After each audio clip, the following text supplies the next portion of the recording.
But thank you, forgot that. But more than that, I think we just want to thank all of you for continuing to show up.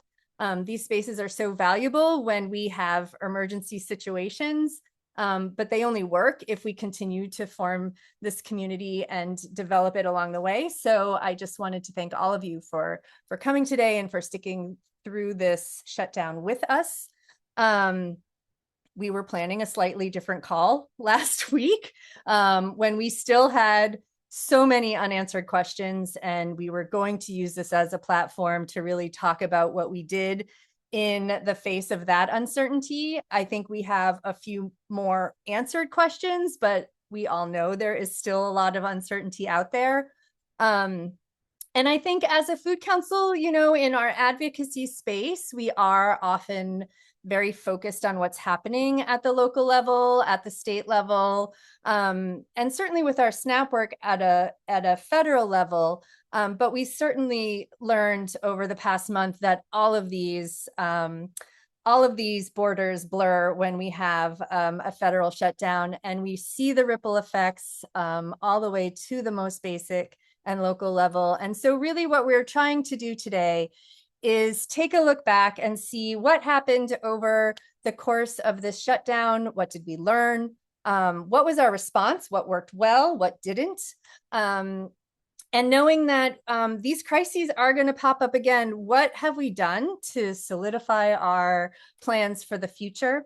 And so we're very grateful to have a fantastic panel this call, really from all levels of government. We are talking federal, state, the regional perspective, and also our local perspective. And with that, I wanted to kick things off.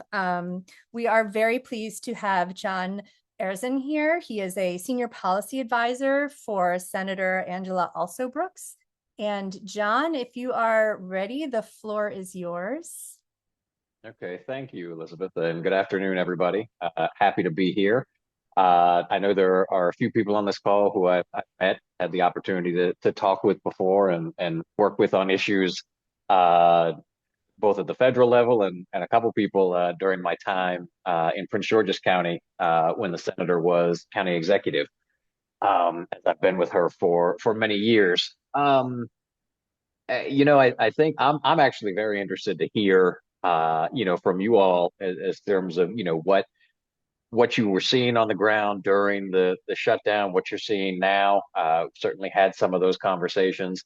I think unfortunately what we see at a federal level from the both the administration and unfortunately the Republican party as a whole is just an all-out assault on SNAP benefits.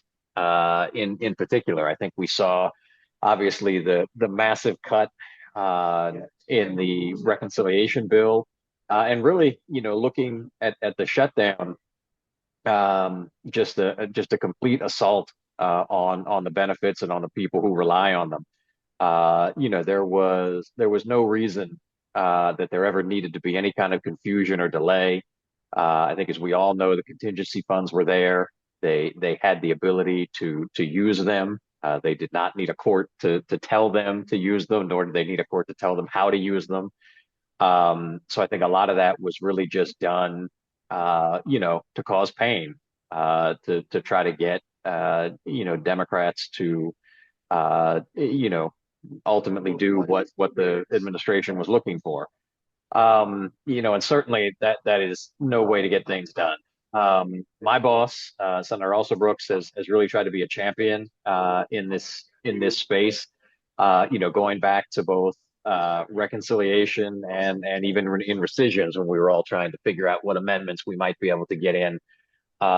She has fought hard along with many of her colleagues for the full reinstatement of the cuts to SNAP that were in HR1. She has continued to advocate for a restoration of funding for SNAP Ed. I know here in Maryland, there are enough carryover funds to at least run a scaled down version of the program for this school year. I think we have had some hope that there are, some of our friends across the aisle whose states really wanted to keep those programs going, and that we may be able to find a way. Unfortunately, all I can say there's been the discussion in terms of wanting to find a way, but not the discussions in terms of what that path forward would look like. But certainly something that's still on our radar. Um, all throughout the shutdown, uh, there were, there were bills, there were resolutions, there were letters. We were trying to do everything we could to get the immediate release of funding.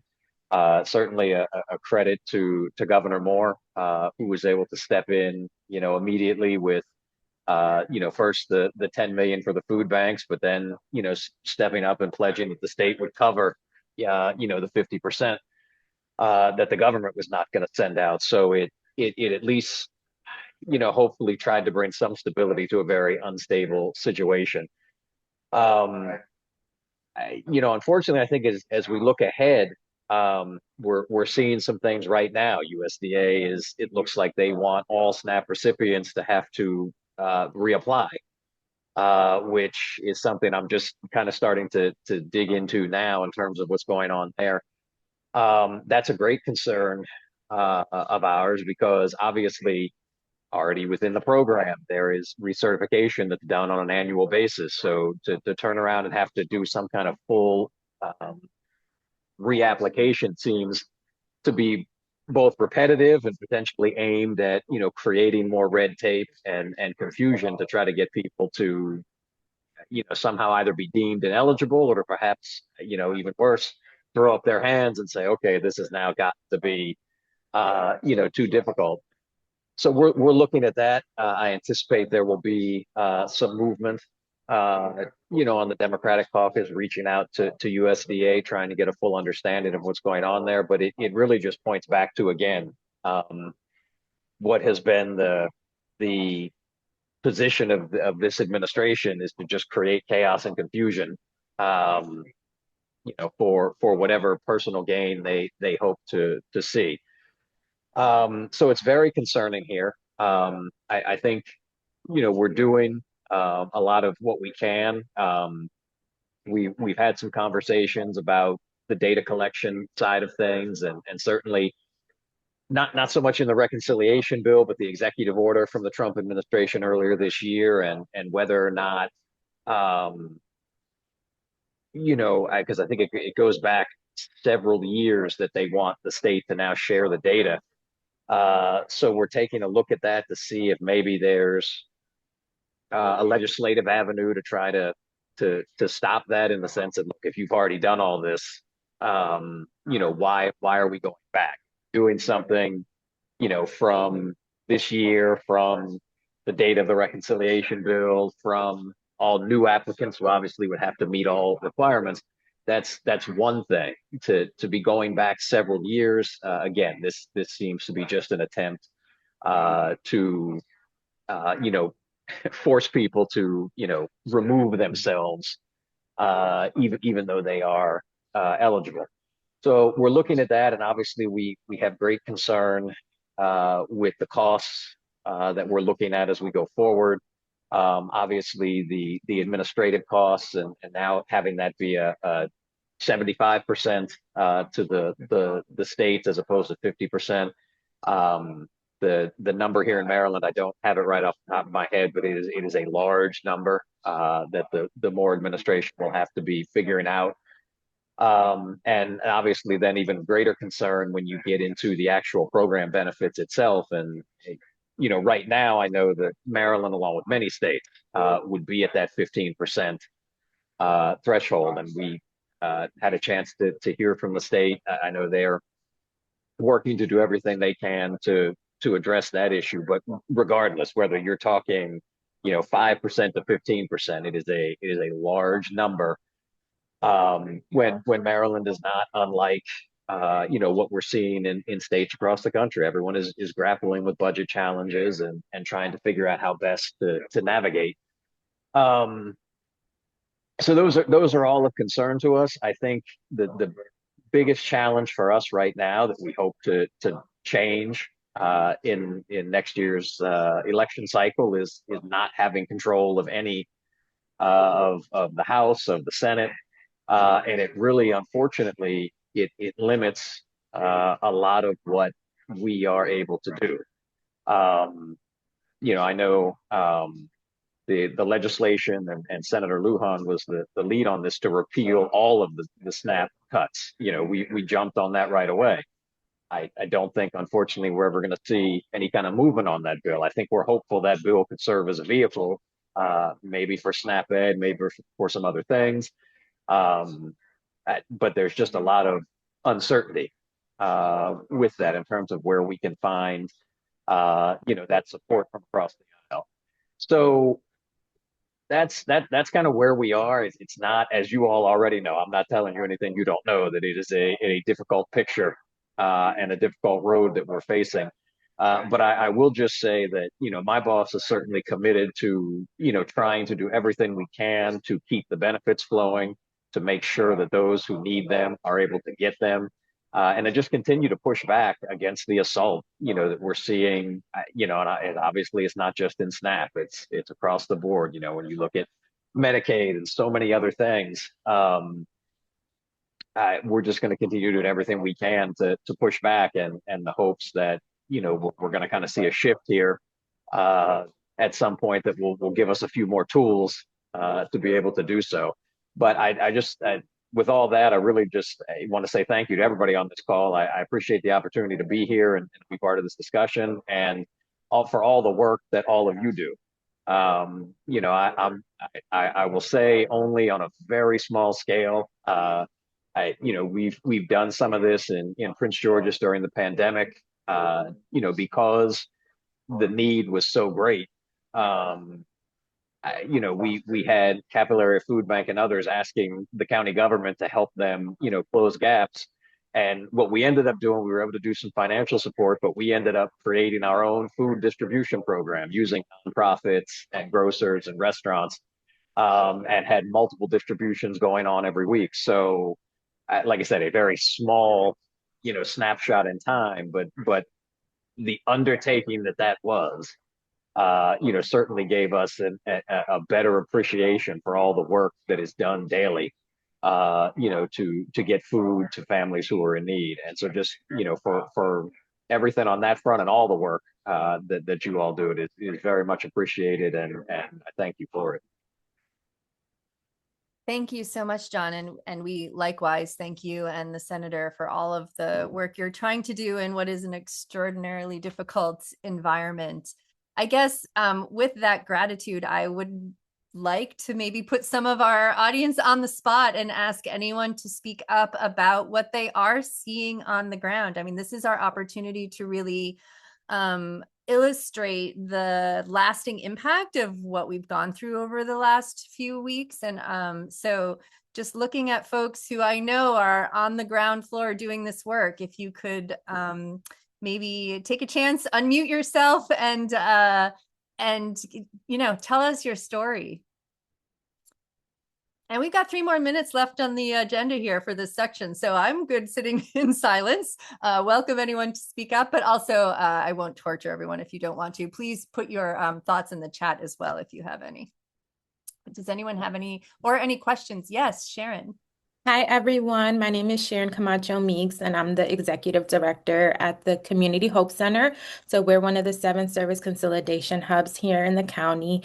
And what we're seeing is a large increase of families that were visiting our hub in 2022, 2023, but are returning because they're impacted with what's all that's going on for them. So we are in on-site choice pantry. But our numbers are increasing with new clients, but also returning clients. So right now, I mean, we're blessed to have enough food to serve them, but we are just in November, so we don't know what things are going to look like in the future. But we are having families that were able to overcome food insecurity, but are facing it again. So we're just trying to open our doors and treat them with grace. But just on yesterday, we saw 300 families, and typically we do appointments for 260.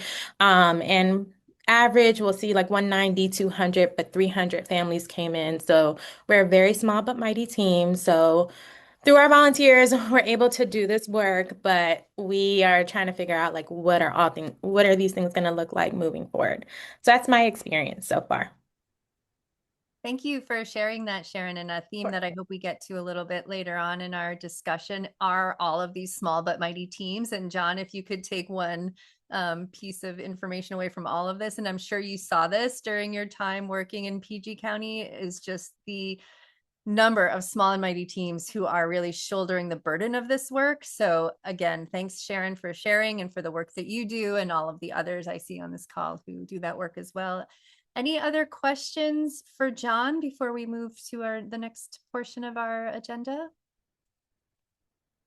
Well, thanks again. And, we continue to be a space where you can learn from, and we will be sharing our stories. And again, thank you for your participation today. Next up, we are going to take a look at what happened on the state level. I think we're all very grateful for living in Maryland, for having a governor who leads with compassion and intention in this space, and wanted to provide an overview of what happened on the state level. We're very grateful to have Annika Lefebvre here from the Maryland Office of Resilience in the Maryland Department of Emergency Management. Annika, take it away. Thanks, Elizabeth. And I will share my screen. I have just a couple slides to show you guys. Is that okay? Absolutely. Let's just make sure you're able to do that. There you go. And while she's setting up, yes, we will share all slides after the event. So you can hold the question. Okay, hopefully this works okay for you guys. Can you see it? Yeah, perfect. Okay.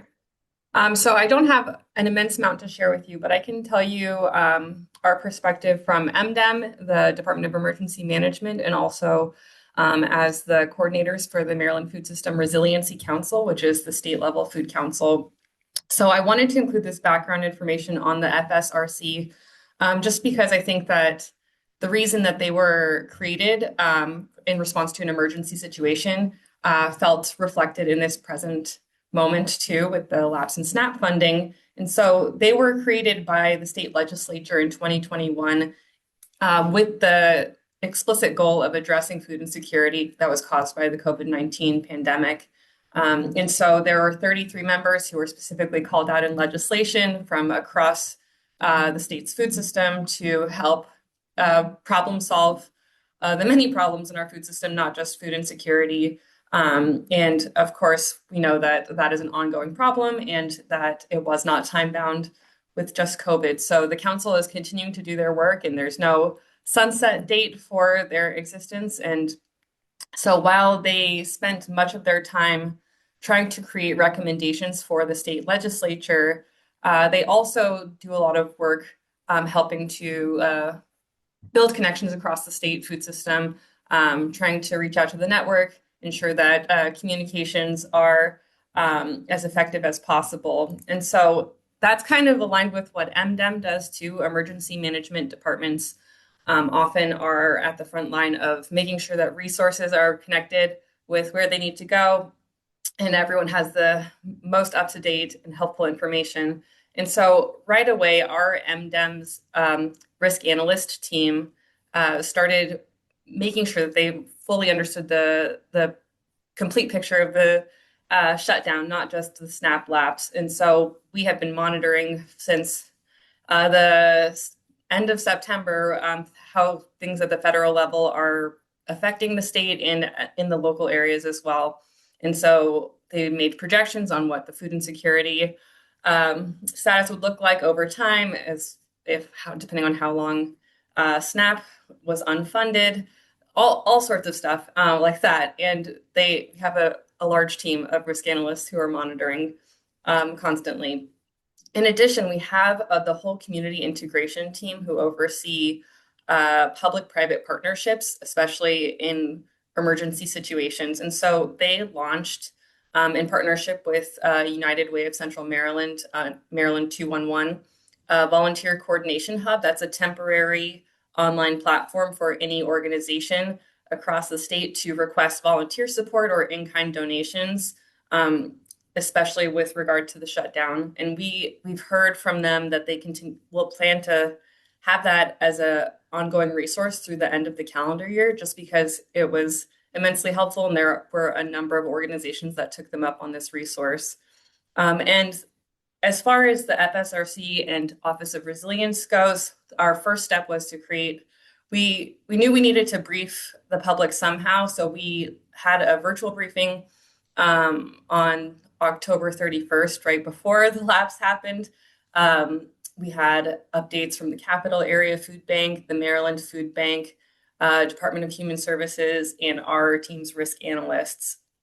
So tried to present as much of a complete picture as we could at that time. We all know what happened since then. We also launched this temporary website, which will be up until the end of the week. But we had all sorts of resources available for people to take advantage of. We were trying to make it most applicable for technical service providers and food assistance providers, but there are also resources for every Marylander to access food if they needed it. We also had the resources for volunteer and donation coordination there, resources for our grocery stores who were impacted with the loss of SNAP dollars coming into their businesses. And then we had a full tracking system for everything that was going on at the state and local levels. So how are our different levels of government responding to the situation? And I won't bore you by going through that play-by-play of what happened, but you're welcome to take a look at this website while it's up. And we're hoping that it can evolve in the future to something that's maybe less focused on the shutdown, but still provides some level of these resources moving forward. But that's pretty much all I had for you guys, and happy to answer any questions if I can. Thank you, Annika. Any questions for Annika? I just wanted to say, like, clearly some lessons learned here and some resources and things that were done and that may continue in some form in the future. And I think that's, the only a silver lining out of all of this mess is how can we really respond better in the future. So thanks for pointing those things out. And we look forward to combing through that and doing the play-by-play of how this all came about. With that state perspective, we now want to focus, maybe take a little bit of a step back to the regional level of things. We're very pleased to have Lindsay Smith and Sydney Daigle from the Metropolitan Washington Council of Governments here to explain what COG is, but also to shed some light on what our neighbors to the south were doing. I think we can learn from how different jurisdictions tried to solve a similar problem. And so I pass it on to Sydney and Lindsay.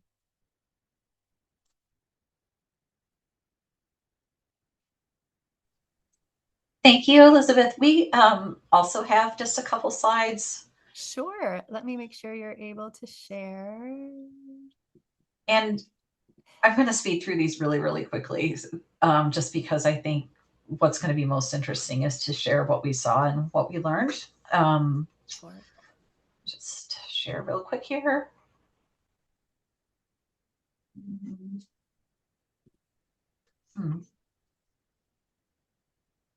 Why is my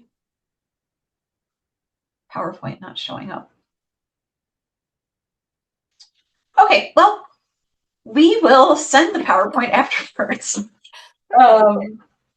So the Council of Governments was formed over 50 years ago by our local governments in the metropolitan region to bring decision makers together to find regional solutions to regional challenges. I think, given the uniqueness of our area, it's pretty evident that we cross jurisdictional lines from DC to Maryland to Virginia,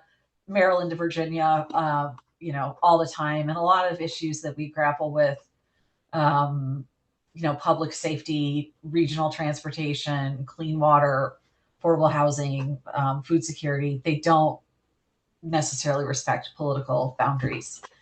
So COG is the organization that brings both local and some state elected officials together, along with a number of other types of experts and staff, as well as some nonprofit and business folks to talk about these issues, understand what's happening.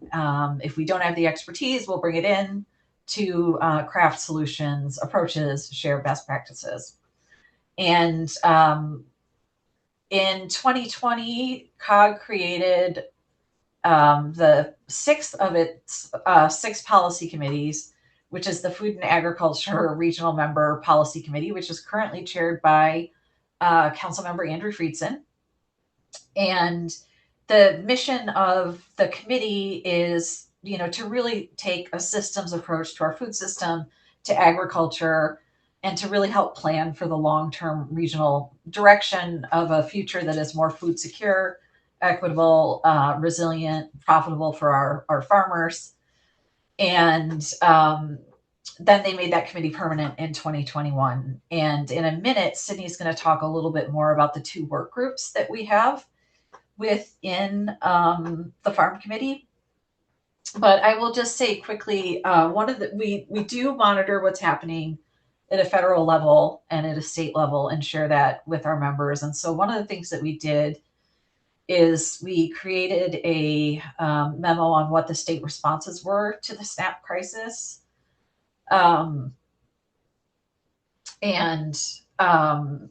Shared that with our local jurisdictions through the farm committee, through our work groups and other stakeholder connections. COG works a lot by committee and lots of different types of committees. So we circulated this memo to some of our, committees that work with our emergency managers in the region. We sent it to our chief administrator for administrative officers committee, and also shared that out with some private sector partners as well. But let me just glance back at my notes real quick so I'm not taking too much time and I'm not forgetting anything really essential here.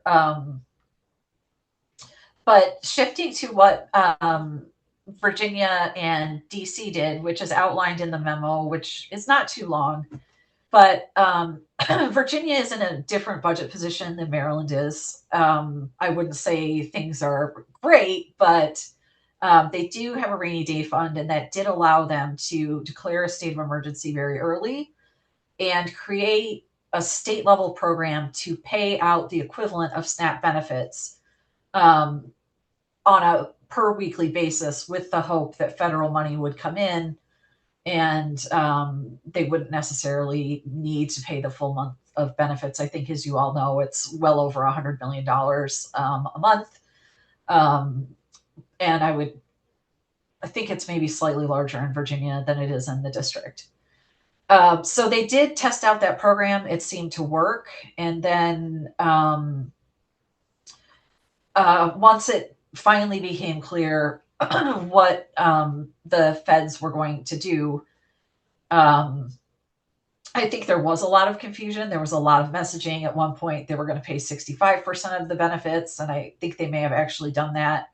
But by yesterday, on the 18th, my understanding is that all SNAP recipients, including new applicants, were made whole in their benefits for the month of November. And I think just one thing to note, which you may all be aware of, and I apologize if Mr.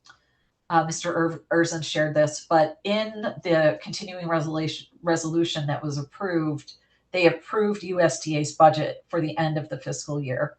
Elizabeth, maybe you noted that too. So there could be another shutdown, but we should not see another disruption to SNAP or concerns about WIC. Those are to be fully funded and contingency funds available for SNAP. DC was actually also able to use local funds to cover the cost of SNAP, and they did that paying out on beneficiaries typical days that they receive their benefits each month. I don't know if DC is still doing distributions for SNAP recipients, but in that case, SNAP recipients didn't see any interruption, which was really fantastic.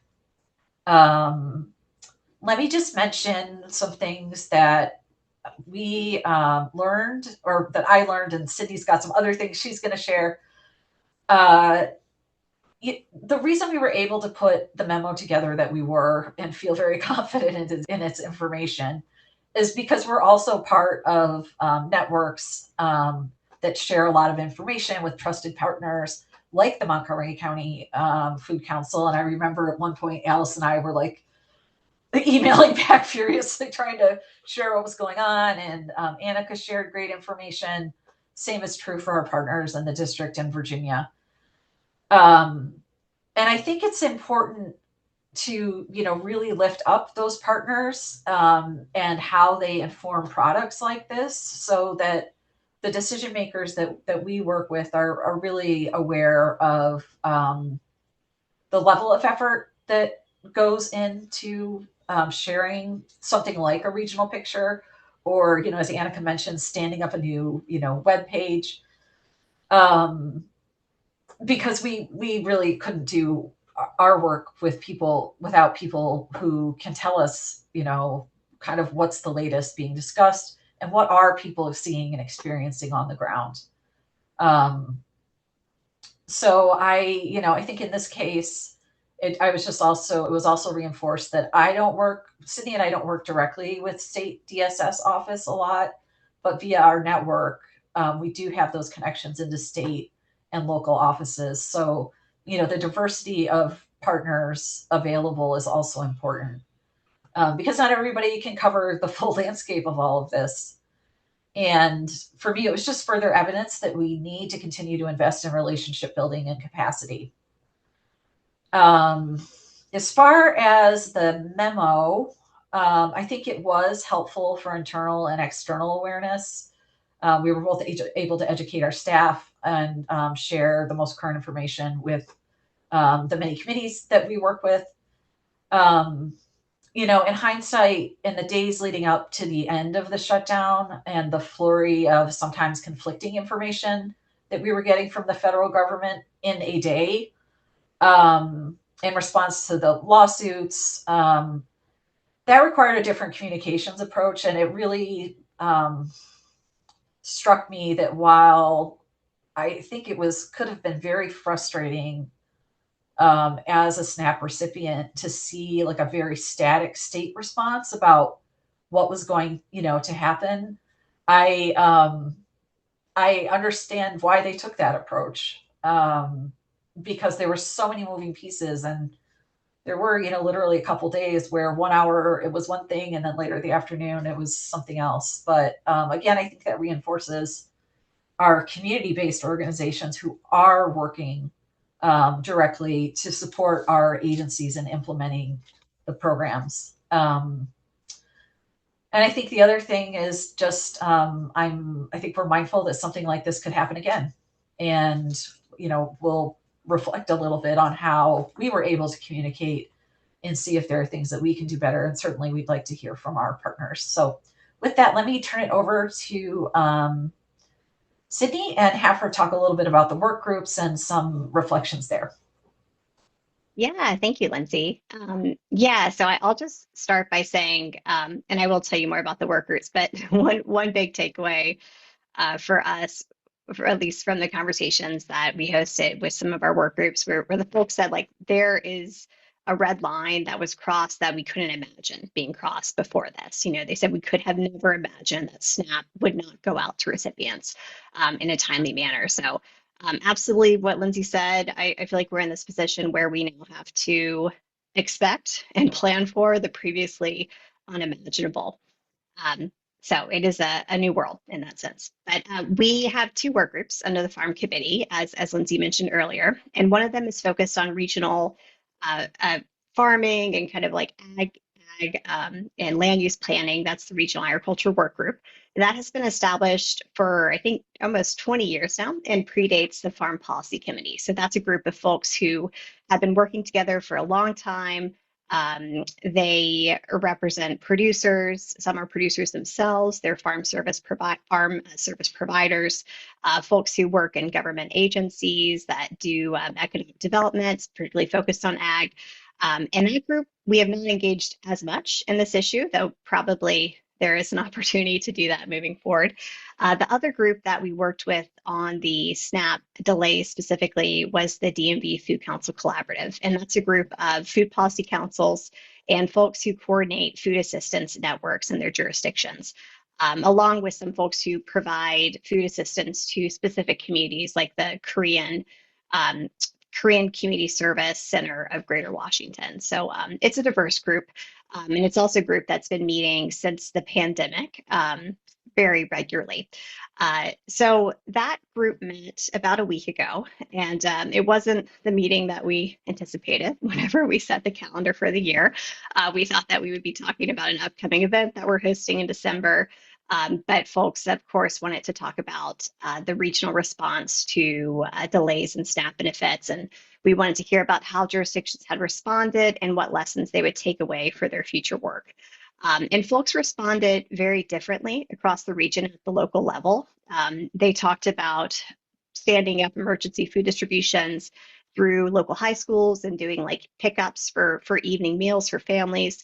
A lot of folks talked about enhanced communication with their public and private partners and more internal communication that they were doing within their jurisdictions. There was some really cool data-driven resource mapping that came out of Montgomery County, no surprise there. And a lot of challenges were uplifted, particularly what Lindsay mentioned over the communication gaps, both from the federal level and from the state level, and just confusion about, calculating changes in SNAP benefits. The group said that they really needed to be coordinating more frequently during emergencies like this. So we have currently like meetings every other month. And it was kind of a duh moment for me that during an emergency like this, we need to have open lines of communication amongst local jurisdictions so that they can share what they're doing, they can share what's working in real time, and they can share any updates they've gleaned from their partners. So I think that we could have done a better job activating that local network to help them support each other. But as Lindsay said, I think we did do a really good job, or rather she did, activating the local network to feed information up to decision makers. And I think you really saw across the region who had capacity to do network coordination work and who was funded with like enough general operating support, frankly, to be able to pivot and be nimble during an emergency. And you could really see where there were gaps in support for that sort of work. And folks were able to do more whenever they had more resources at their disposal, and also just whenever they were, frankly, funded to do that sort of work already. Concretely, moving forward, what we're going to do differently, we're setting up a monthly standing meeting. We're launching a listserv so that folks can share things in real time and communicate with one another instead of just like us communicating out to them and pushing out resources to them. And we are going to be a little bit more nimble in how we can support folks during these sorts of crises moving forward. And so that, if we need to, we can launch like a weekly coordinating call so that we can meet folks where they are and support their needs. So yeah, that's some takeaways for us, and I'm happy to answer any questions. Thank you so much. Yeah, I think we're hearing this theme over and over again, is like that those lines of communication, the coordination among partners is so key. And also that we're a bit of like frogs in a pot of water, right? You're in a situation and you don't sort of always know where it's going to lead, and having that network to fall back on is so helpful. Does anyone have any questions for Sydney or Lindsay about what they spoke of? Let's see, how could we join or share information about the monthly meetings? Is there any more information you can share about that, Sydney, before we move on? Yeah, absolutely. So Augusta, those meetings are for folks who are, and this may be you, coordinating networks of food assistance providers, or who are involved in a food policy council or have some sort of other like network coordination role in the food system, but specifically kind of like the food access side of things. So I'd love to share info about it. If you drop me your email in the chat, I can shoot you some more info about the group, and I'll put mine in case anyone else has questions here. Thanks, Augusta, for that question. And yes, we will be, again, following up with information too. So if you don't catch it in the chat, we'll make sure to continue making all of those connections. The last, Elizabeth, oh yes, sure. Did I, go ahead. can I just make one more quick thing that I Please. neglected to mention? Um, the work groups are not huge by design, but our farm policy committees, our committee meetings, and almost all of our events are always open to anyone. And we are kind of hit and miss about sending like regular updates on other opportunities in the region. Many of them are happening locally, like this one. But we are taking some steps on that to improve that. Um, and the idea with our work groups is that in part is that they will feed up to the farm committee. So we'll often see the same topics discussed at the farm committee meeting. And our last meeting is December 5th. It's virtual. I'll make sure Elizabeth and Allison have that information, and Anne Marie. And I would strongly suspect that this issue will also be on the agenda. Thank you, Lindsay. Thanks for those additional links in the chat. And yes, we will be sure to share out any of that information. Okay, now turning to our last and most local presenter of the day, we have Bridget Howe, who's the executive director at Nonprofit Montgomery, and she is here to talk about county action that has been taking place as more recently as yesterday. So, Bridget, do you want to take it away? I will. Thank you so much. I've learned a lot already. Good afternoon, everyone. Bridget Howe with Nonprofit Montgomery.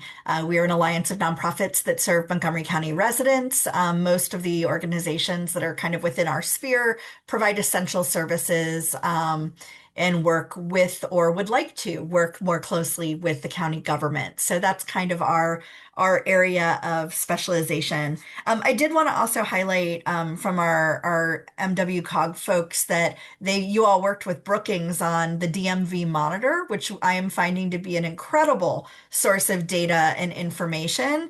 And just want to, if potentially you could throw the link into the chat, that would be great. But want to highlight that on December 10th, Nonprofit Montgomery is hosting a conversation and walkthrough of that data with Tracy Haddon Lowe from Brookings so that folks can get familiar with it. It's really good, really solid data that's coming out about the impacts of the federal administration on our region.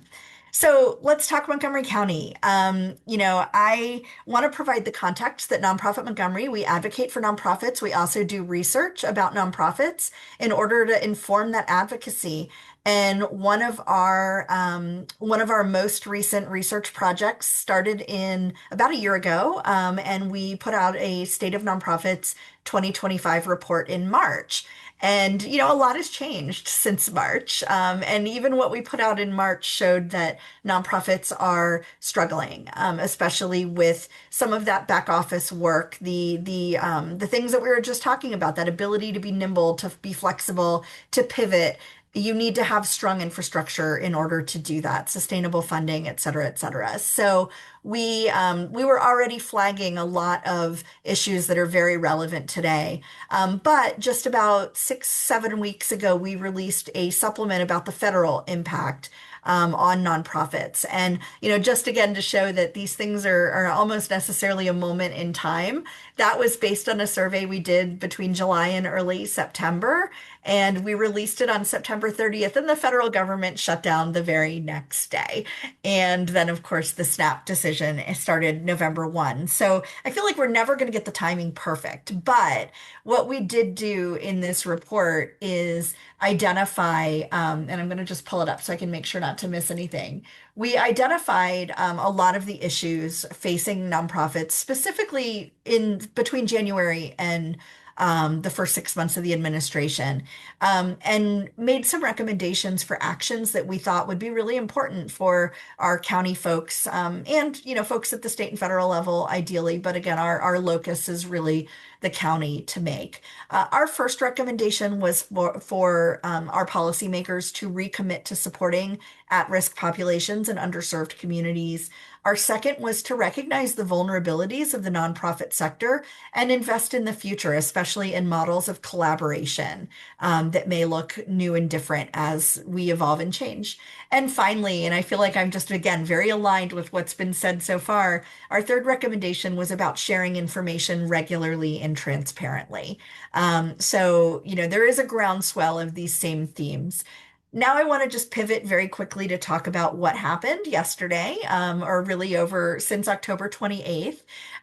First, our county can move quickly when it needs to, and that is wonderful. On October 28th, Council President Kate Stewart convened a media briefing with all of the council members who were in the country at the time, and the county executive's office was represented to announce that they were putting forward a package of nearly $8 million in support for nonprofits focused around food and housing, the Pride Center, and some economic development funding. The way that they framed, as well as capacity building, the way they framed this package was very much aligned to recommendations that we made in both our March and report and our September supplement. So we felt heard, which is always a good thing. So that was October 28th that they announced it. They officially filed it on November 4th, and they held the public hearing and the vote yesterday on November 18th. So this was a expedited process in many ways. It did, of course, pass unanimously. I also want to just shout out, and some of you folks on the call were there yesterday. There was a great turnout by the nonprofit sector in the room, which I think showed our policymakers that the nonprofit sector will mobilize when we need the support. And also, I hope showed them that this was popular. This was something that people understood the need for.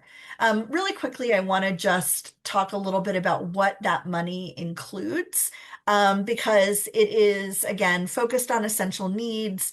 But there's 1.5 million appropriated to the Office of Grants Management for community grants, to offset canceled or delayed federal funds due to the federal government shutdown. So that's going to be targeted at 501(c)(3)s in Montgomery County who are seeing impacts related to federal funding streams. There's going to then be the number two bucket, $750,000 appropriated to the Office of Grants Management to create a community grant program for capacity building and technical assistance for nonprofits to pursue consolidation of services and prepare basically for more upheaval to come. And so that is good news. Any investment in capacity building and technical assistance is unusual and also appreciated and necessary to strengthen the sector as a whole. Then quickly again, $500,000 to support business creation, $500,000 to support the Montgomery County Pride Center, $1 million to the Department of Health and Human Services for short-term housing and resolution program, and then $3.5 million to the Office of Food Systems Resilience to provide food access to county residents. So that's the one I think that is most relevant to this group, of course. And where we are with that is going to be just paying attention to implementation and what that implementation and rollout of the funding looks like. My understanding is that OFSR is working closely with their current network of grantees and partners to allocate that funding versus having a brand new open call.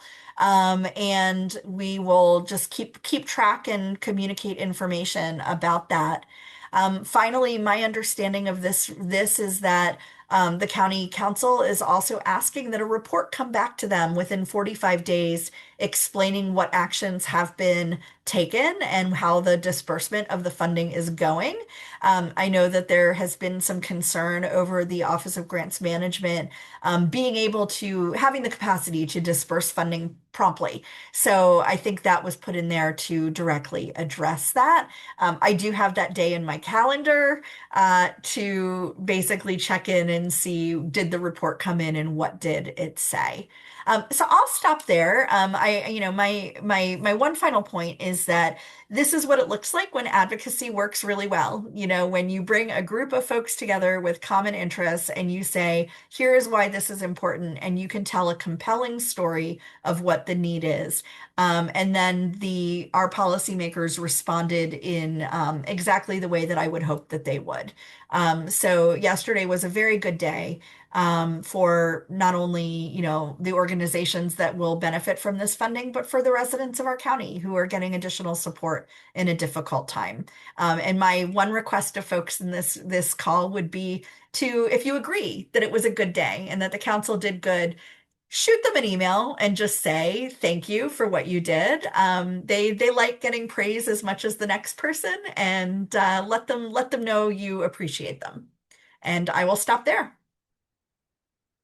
That's a great reminder. And I think what we hear is that more information to come from OFSR in terms of the actual disbursement of those funds in the coming days. So we should have more information coming out of that office. Does anyone have questions for Bridget about any of the programs? But I would say most specifically about the nonprofit piece of the special appropriation yesterday. Anything there? I have some questions, but I'll give you all a chance. Do I see any hands? And maybe while we're waiting for that, Bridget, can you just give us a sense of what you're hearing from the nonprofit community about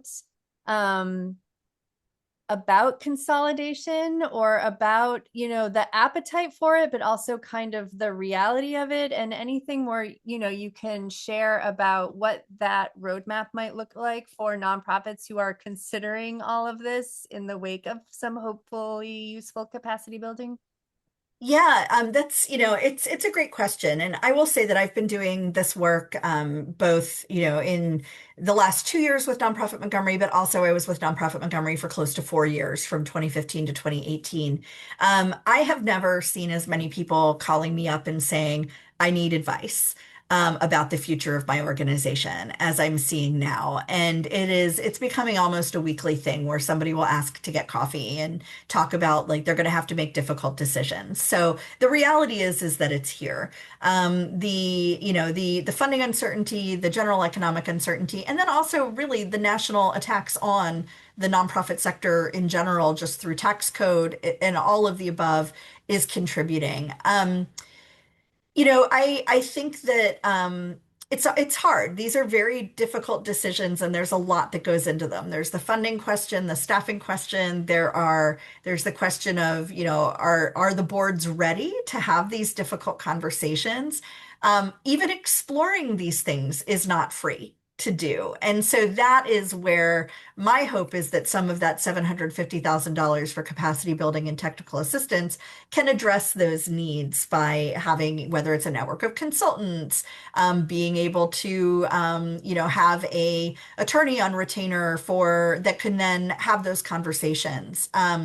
If you do go through a merger process or a closure process, again, it's not free. There are costs. You will need legal representation. You need to go through a process with the Secretary of State. You're going to have to settle your accounts. And so part of my hope is that if Nonprofit Montgomery does receive some of that capacity building and technical assistance funding, that we'll be able to build out a consultancy to help folks make those decisions, and provide rubrics and templates for what you might need to explore and consider along the way.